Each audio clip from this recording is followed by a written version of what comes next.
ओम नमो नारायण।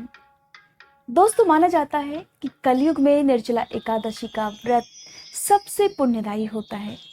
जो भी व्यक्ति निर्जला एकादशी का व्रत पूरे नियमों के साथ और श्रद्धा के साथ करता है, उसे जीवन में फिर कुछ भी और पाने की इच्छा नहीं रहती।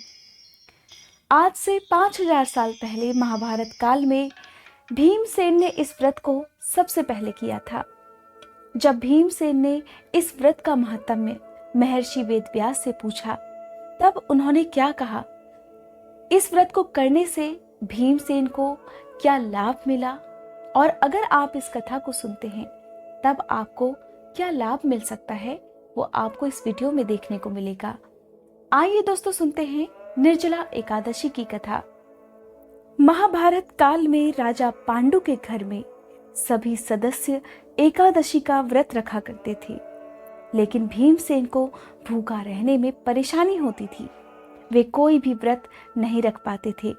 इस बात से भीम बहुत दुखी होते थे और उन्हें लगता था कि ऐसा करके वह भगवान विष्णु का निरादर कर रहे हैं। इस समस्या को लेकर वे महर्षि वेदव्यास के पास गए। भीमसेन ने महर्षि वेदव्यास को कहा, हे पितामह, हमारे घर में भ्राता युधिष्ठिर, माता कुंती, द्रौपदी, अर्जुन, नकुल और सहदेव सभी एकादशी के व्रत करते हैं, परंतु महाराज, मैं भगवान की भक्ति और पूजा आदि तो कर सकता हूँ, दान भी दे सकता हूँ, किंतु मैं भोजन के बिना नहीं रह सकता हूँ। वे सभी मुझसे भी व्रत करने को कहते हैं। इस पर व्यास जी कहने लगे, हे भीमसेन, यदि तुम नरक को बुरा और स्वर्ग को अच्छा समझते हो तो तुम हर महीने की दोनों एकादशियों को अन्न ग्रहण मत किया करो।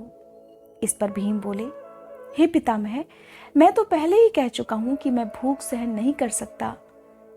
अगर वर्ष भर में कोई एक ही व्रत हो तो वह मैं रख सकता हूं, क्योंकि मेरे पेट में वृक नामक अग्नि है, जिसके कारण मैं बिना भोजन किए नहीं रह सकता हूं, और जब तक मैं भरपेट भोजन ना कर लूं तब तक मेरे पेट में वृक अग्नि शांत नहीं रह पाती है। इसलिए उपवास तो क्या, मेरे लिए एक समय भी बिना भोजन के रहना असंभव है।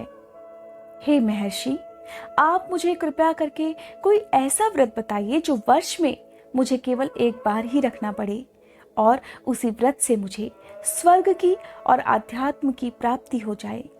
इस पर श्री व्यास जी विचार कर कहने लगे, हे पुत्र, बड़े बड़े ऋषियों ने बहुत शास्त्र आदि बनाए हैं, जिनसे बिना धन के थोड़े ही परिश्रम से स्वर्ग की प्राप्ति की जा सकती है।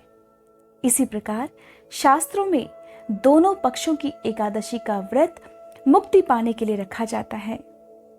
ऐसा सुनकर भीमसेन घबराकर कांपने लगे और व्यास जी से कोई दूसरा उपाय बताने की प्रार्थना करने लगे।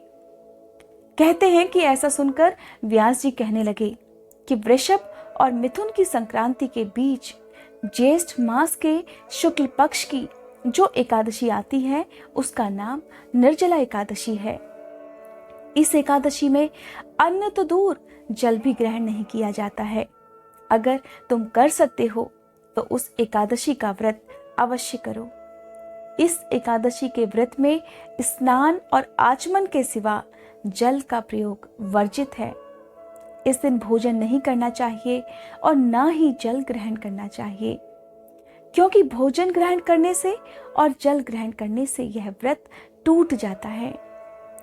इस एकादशी में सूर्योदय से शुरू होकर द्वादशी के सूर्योदय तक व्रत रखा जाता है, यानी व्रत के अगले दिन पूजा करने के बाद ही व्रत खोलना चाहिए।